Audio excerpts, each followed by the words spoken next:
예, 8주차 강의 시작하도록 하겠습니다. 지난주에 얘기했던 것처럼 8주차는 원래 그 중간고사 기간이잖아요. 근데 그 중간고사를 보기 어렵죠. 그래서 중간고사를 보지 않고 보통은 과제물이나 다른 것으로 이렇게 진행을 하는 경우가 아마 대부분의 교과목에서 그렇게 진행이 될 텐데, 원래 우리는 4학년 교생실습 나가잖아요. 그래 교생실습 기간 동안에 그 여러분들이 강의를 제대로 듣지 못하기 때문에 그 보통은 중간고사 보지 않고 기말고사 한 번의 시험으로 여러분들 평가를 하곤 했었어요. 그래서 중간고사를 원래 보려고 하진 않았는데 요번에 여러분들 교대 있음 나가지를 못한 상태에서 계속 그 강의를 듣고 있어서 생각보다 진도가 그렇게 느린다기보다는 오히려 내 계획보다는 빠릅니다. 여러분들이 문제 풀 수 있는 시간을 제대로 공부를 하고 있는지는 모르겠지만, 그래서 그 과제물을 그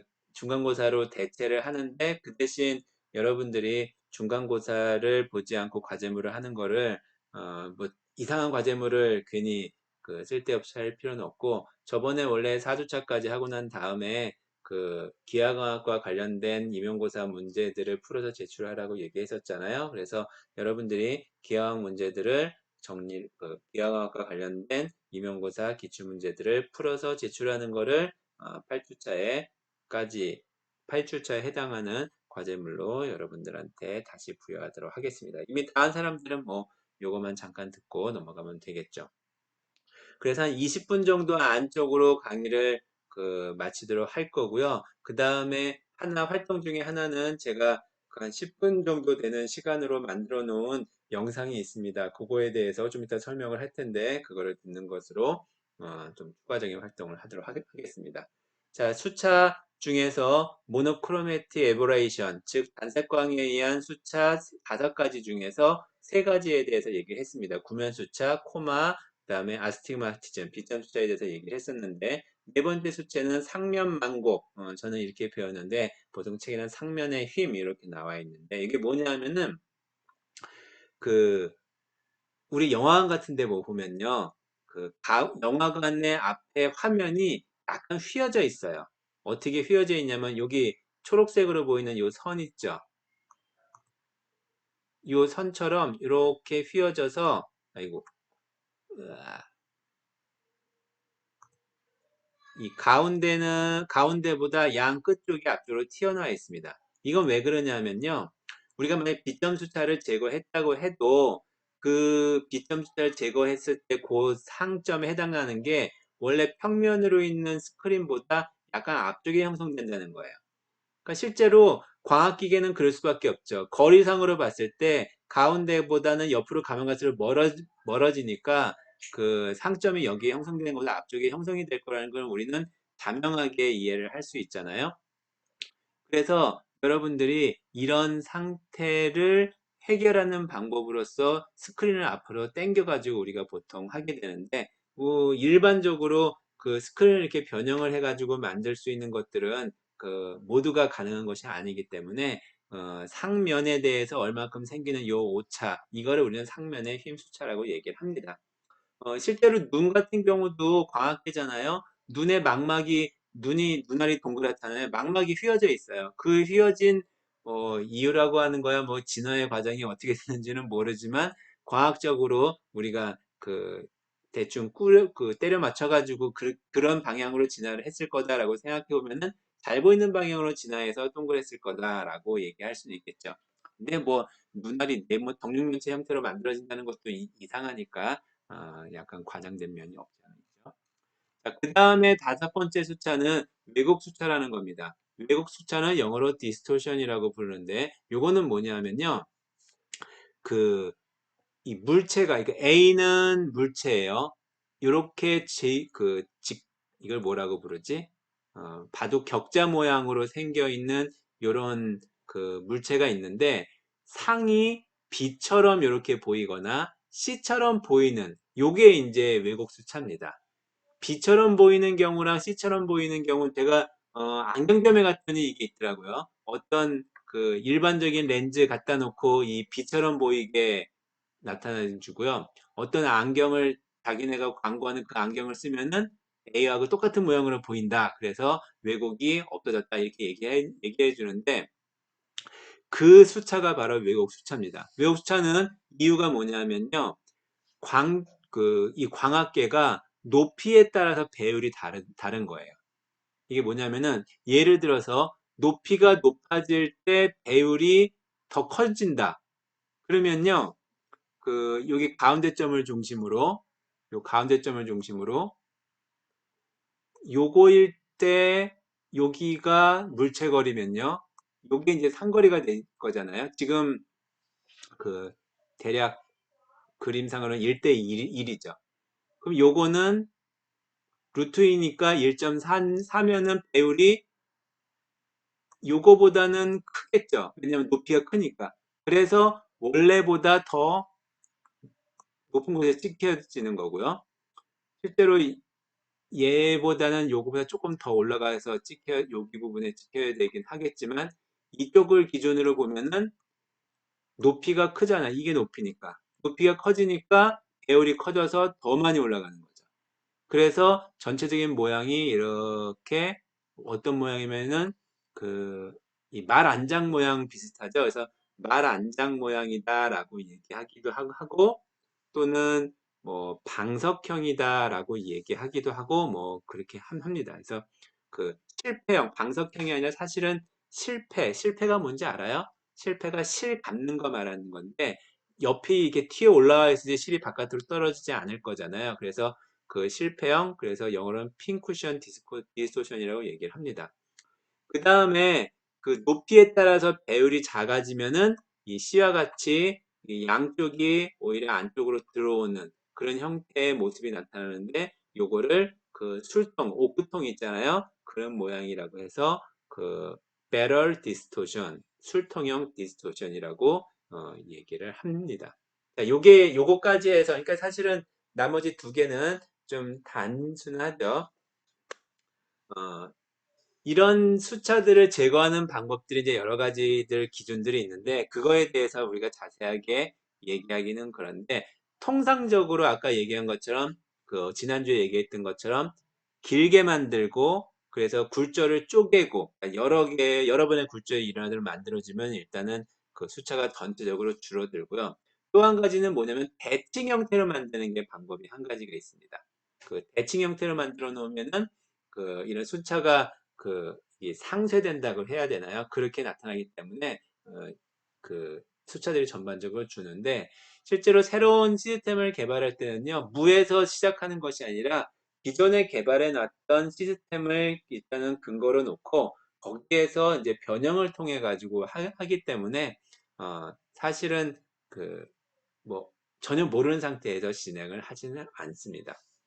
자, 그 다음에 이제 마지막으로 수차 중에서 지금은 모노크로매틱 레이에 대해서 했었는데 색깔을 가지고 있는 빛에 대해서 수차가 나타날 수 있다 했죠. 바로 색수차입니다. 뭐냐면은 색깔에 따라서 즉 파장에 따라서 굴절하는 정도가 다르죠. 빨간색보다 파란색에 더 많이 굴절을 하기 때문에 여기 보이는 요 그림처럼 색깔이 바뀌었네. 요 그림처럼 여러분들 그거 알아요? 이거 이렇게 반전시켜 놓으면은 보색이 나온다 그래야 되나? 그래서 검은색은 하얀색, 하얀색은 검은색, 그 다음에 이 빨간색의 반대가 시안이죠. 청록색. 그리고 여기 파란색의 반대는 노랑. 그래서 여기는 RGB잖아요. 그럼 여기는 그러니까 C가 시안, M 마젠타, Y 옐로우 이런 색이 나타납니다. 자, 색에 대해서는 나중에 기회가 되면 다시 한번 얘기를 해주도록 하겠습니다. 자, 이걸 색소차라고 얘기를 해요. 이렇게 퍼지는 거. 그럼 이걸 어떻게 없애냐? 방법은 없어요. 없앨 수 있는 방법은 줄이는 방법이 있는데 그 중에 하나가 색지움 이중 렌즈라는 게 있습니다. 자, 뭐냐면요. 렌즈의 모양을 이렇게 렌즈를요. 볼록 렌즈하고 오목 렌즈가 두 개를 이렇게 겹쳐서 만드는 렌즈입니다. 요거를 두 개가 겹쳐 있는 렌즈를 더블렛이라고 부르는데 아크로매틱, 크로매틱은 색깔을 나타낸다는 뜻이고 A는 부정어를 나타내주는 앞에 접두사입니다. 그래서 색지움 이중 렌즈라고 부르는데 이 색지움 이중 렌즈에서 이 두 개의 렌즈를요. 볼록 렌즈는 크라운 유리를 사용하고요. 플린트 유리를 이 오목 렌즈를 사용하게 되면은 이 크라운 렌즈는 뭐냐면은 분산이 커요. 그 다음에 플린트 유리는요, 유리 중에서 납성분이 많이 들어간 유리거든요. 그 광학 유리가 종류가 되게 많은데, 그 플린트 유리는 납성분이 많이 들어가서 분산이 작아요. 그래서 많이 퍼뜨렸다가 거꾸로 서서히 모아주는 이런 방식을 써가지고 그 색지움 이중 렌즈를 사용합니다. 그래서 이렇게 더블렛을 많이 사용한다고 하는 거는 지난번에 4장 초반에서 어디 갔어? 여기에서 보면은 카메라 렌즈도 보면은 여기 첫 번째 빼고 두 번째, 세 번째와 네 번째, 다섯 번째 렌즈가 두 개가 볼록오목을 거의 붙어 있게 구성되어 있잖아요. 이게 바로 그 더블렛 형태의 렌즈를 구성해 놓은 겁니다. 자, 그래서 여기는 안 써 있으니까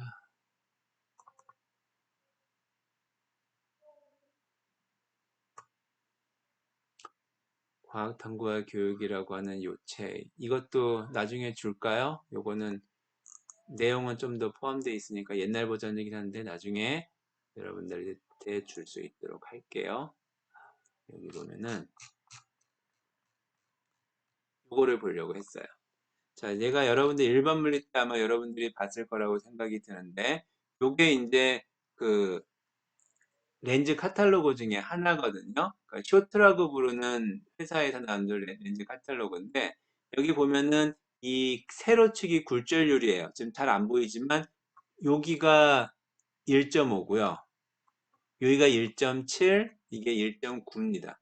이 점이 렌즈들 종류들이에요. 그 다음에 이 세로축이 뭐냐면은 이 분산에 대한 건데, 이게 지금 분산이 아니라 값을 내가 이게 V라고 쓴 게 분산능이라고 쓴 것이라서 그 분산되는 정도를 나타내 주는 겁니다. 그래서 그걸 가지고 점들을 쫙 표시를 한 겁니다. 그래서 가장 많은 계열이 있는 이쪽이 보통 비교적 싼, 물론 굴절이 커지면은 비싸지는 거죠. 그래서 여러분들 안경점 가서 압축 렌즈를 해줄까요? 그랬을 때 그 압축 렌즈라고 하는 게 압축했다기보다는 고굴절 렌즈를 사용한다고 얘기를 했었죠. 가장 싼 게 여기 BK 계열입니다. 그래서 여기 점을 찍어 색깔을 칠해서 한번 했는데 BK7이라는 게 가장 저렴하게 쓸 수 있는 광학 렌즈들입니다. 그래서 여기에 있는 굴절률과 여기 있는 분산되는 정도를 가지고 어떤 렌즈를 사용하느냐를 선택하게 되면은 그거에 맞춰 가지고 이제 색소차가 그 나타나는 것을 확인을 할 수가 있는 거죠. 자, 이렇게 이제 그 6가지 수차에 대해서 얘기를 했었는데, 그 수차를 눈으로 확인할 수 있는 방법에 대해서, 제가 예전에 연구를 했던 것들이 있어서요. 그거를 좀 같이 보도록 하겠습니다. 자, 우선 첫 번째는 뭐냐면은 구면수차입니다. 구면수차를 확인하는 방법은 이제 높이가 낮을 때랑 높을 때 숫자가 더 크게 나타난다고 했었잖아요. 그래서 렌즈에다가 이렇게 종이로 그 안쪽을 뚫어 놓으면은 높이가 작은 물체에 해당되는 거고, 그러니까 렌즈가 이게 바깥쪽을 뚫어 놓으면은 높이가 큰 그 형태가 되는 거죠. 그래서 멀리에서 빛을 비추었을 때 그 같은 위치거든요. 광원의 위치도 같고요. 왼쪽에 보면 얘는 점이 작고 얘는 점이 크죠. 즉 높이가 크기 때문에 구면 수차가 나타나서 그 이게 이제 가우시안 상점 근처라면은 그 바깥에 이렇게 크게 나타나는 것을 보여주는 겁니다. 자, 그 다음에 코마 수차는 뭐 딴 게 아니라 이게 렌즈를 탁 돌리면 옆에 지금 사진 때문에 사진이 좀 약간 번져서 나왔는데 이렇게 해성 꼬리처럼 삐죽하게 튀어나오는 그거를 나타내 준 거고요. 자, 비점 수차는요, 그 우리 교재에서 했던 거와 똑같이 그 바퀴살 모양을 가지고 그 좌우상면과 적도상면에다가 스크린을 놓았을 때 어떻게 보이냐를 나타내 준 건데 여기 그림 보이는 것처럼 그 예, 스크린을 앞뒤로 움직여서 좌우상면과 적도상면에서 보면은 이렇게 AA라고 돼 있네. 이게 B가 되겠네요. 요게 그 위아래가 모이니까 그죠? 좌우상면에서의 나타내는 그림이 바로 요게 좌우상면이고요. 그 다음에 요게 적도상면입니다. 요것만 B로 바꾸면은 되겠네요. 그 다음에 상면만곡은 그 이거는 간단하게 해볼 수 있는데 렌즈를 놓고요. 형광등을 놓고 그냥 바닥에다가 종이를 깔면은 이 양쪽 끝쪽 부분이 되게 희미하게 나오는데 이 양쪽 끝 부분을 살짝 들어 올리면요. 이 끝부분이 약간 선명하게 보이는 영상을 얻을 수가 있습니다. 자, 왜곡 수타는 이렇게 물체를 이렇게 놓은 건 뭐냐면요. 모니터에다가 이 영상 그림을 만든 겁니다. 그래서 찍혔을 때 어떻게 보이는지를 확인할 수 있는, 원래 그리드 스크린에다 놓고 보면은 원래와 상의 모습이 얼만큼 왜곡되는지를 볼 수가 있죠. 텍스처는 간단하게 빨간 점과 파란 점을 놓고 렌즈를 하나 놓으면요. 얘를 왔다 갔다 오면은 실제로 초점이 아니죠. 상이 맺히는 위치가 두 개가 달라요. 그래서 빨간색과 파란색의 굴절되는 정도가 다르다는 것을 확인해 볼 수가 있습니다. 자, 마지막으로 렌즈 설계랑 관련된 얘기를 할 텐데요. 렌즈 설계는 뭐 우리가 다 보지는 못하지만 다양한 최근에는 프로그램을 이용한다고 했었잖아요. 그래서 렌즈 설계를 프로그램을 쓰는 게 굉장히 여러 종류가 있습니다. 그 중에서 대표적인 게 뭐냐면은 코드5를 많이 써요. 저도 예전에 대학원 다닐 때 코드5 프로그램을 썼었는데, 근데 굉장히 우리나라에 쓰는 데가 별로 없었었는데, 운이 좋게도 한 2, 3천만 원짜리 프로그램을 공짜로 지원을 받아가지고, 그거 가지고 렌즈 설계를 하고 그랬었거든요. 요 코드5를 보여주는 오버뷰 영상이 있어서 그거를 잠깐 보려고 하는데 3분이면 거의 끝이겠네. 그래서 좀 잘라서 좀 보도록 하겠습니다.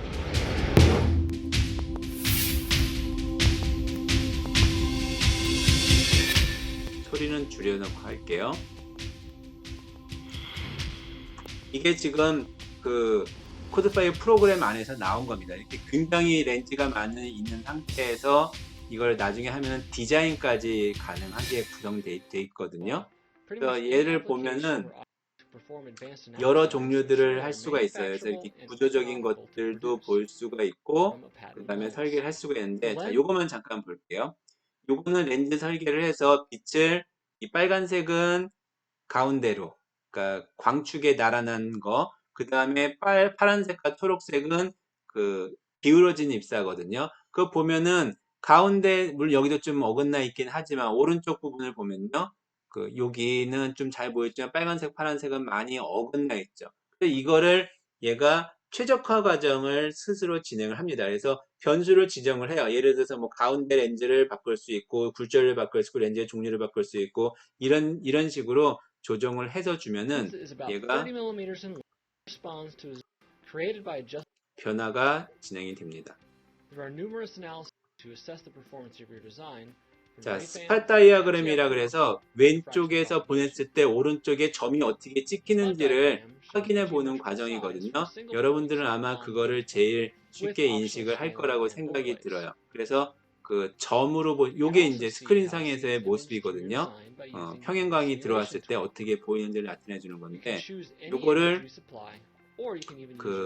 실제 사진으로 봤을 때는 어떻게 나타날 것인지, 그래서 물체를 임의의 사진을 놓고 이런 과정을 거치면은 이게 물체예요. 그러면 아까 보자 이런 식으로 보인다는 거죠. 굉장히 번져 보이는 형태가 나타난다는 걸 여러분들이 확인할 수가 있죠. 그런데 이제 요거를 최적화 과정을 거칩니다.